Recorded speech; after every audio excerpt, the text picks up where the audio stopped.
Assalamualaikum warahmatullahi wabarakatuh. Kami, mahasiswa Universitas Terbuka Banjarmasin dari Program Studi Manajemen akan menjelaskan mengenai tahapan pertumbuhan organisasi.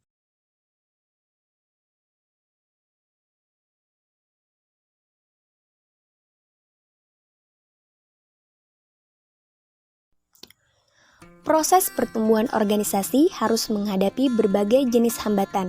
Mungkin karena ada pihak yang memang sengaja menghambat karena merasa diuntungkan oleh pola yang lama sehingga tidak setuju terhadap perubahan.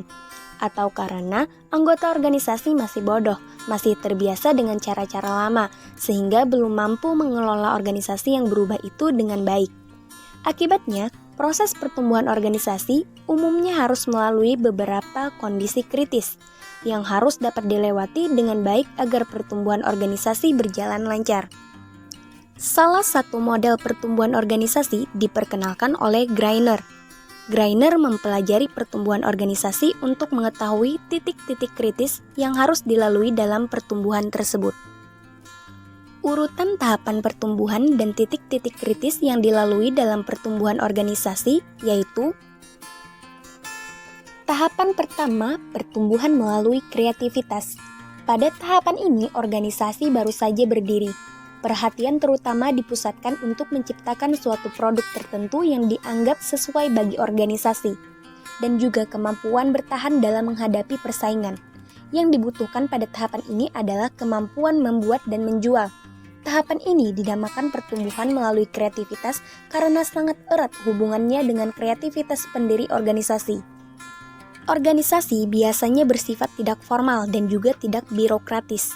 Jam kerja pada organisasi ini umumnya sangat panjang dan pengawasan dilakukan secara pribadi oleh pemilik ataupun pimpinan organisasi. Titik kritis pada tahapan ini disebut krisis kepemimpinan sebagai akibat dari membesarnya ukuran organisasi. Tahapan kedua, pertumbuhan melalui pengarahan. Jika krisis kepemimpinan telah berhasil dilampaui, berarti bahwa organisasi telah memiliki pimpinan yang kuat dan mulai merumuskan arah maupun sasaran yang jelas. Organisasi mulai dipecah menjadi bagian-bagian dengan hierarki wewenang, penugasan, dan pembagian kerja yang jelas. Sistem manajemen dalam organisasi juga mulai lebih teratur, misalnya menyangkut manajemen keuangan, manajemen persediaan, dan sebagainya. Komunikasi dalam organisasi mulai menjadi lebih formal, dan birokrasi dalam organisasi mulai lebih jelas. Titik rawan pada tahapan ini disebut krisis otonomi. Krisis terjadi karena bawahan mulai merasa dibatasi geraknya karena adanya kepemimpinan yang kuat serta makin terasanya birokrasi dalam organisasi. Tahapan ketiga, pertumbuhan melalui pendelegasian. Pada tahapan ini, sebagian wewenang telah didelegasikan secara resmi kepada pimpinan tingkat bawah dan mulai terasa adanya desentralisasi dalam organisasi. Wewenang dan tanggung jawab yang lebih besar mulai diberikan kepada para pimpinan tingkat menengah dan bawah atau middle managers. Titik rawan pada tahapan ini disebut krisis pengawasan. Kondisi kritis ini terjadi karena pimpinan tingkat menengah maupun bawah telah mendapatkan otonomi yang cukup besar, yang berakibat bahwa organisasi berkembang ke segala arah tanpa terkendali.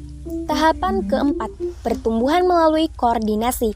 Jika tahapan sebelumnya telah terlewati, berarti organisasi telah mencapai tingkat koordinasi yang baik. Dalam organisasi telah tersedia staf profesional atau spesialis yang menguasai program pengembangan organisasi secara keseluruhan, sehingga dapat digunakan untuk mengarahkan semua kegiatan bagian-bagian organisasi sesuai dengan rencana keseluruhan tersebut. Titik rawan pada tahapan ini adalah krisis birokrasi yang terjadi karena program organisasi secara keseluruhan seringkali membatasi gerak para pimpinan menengah.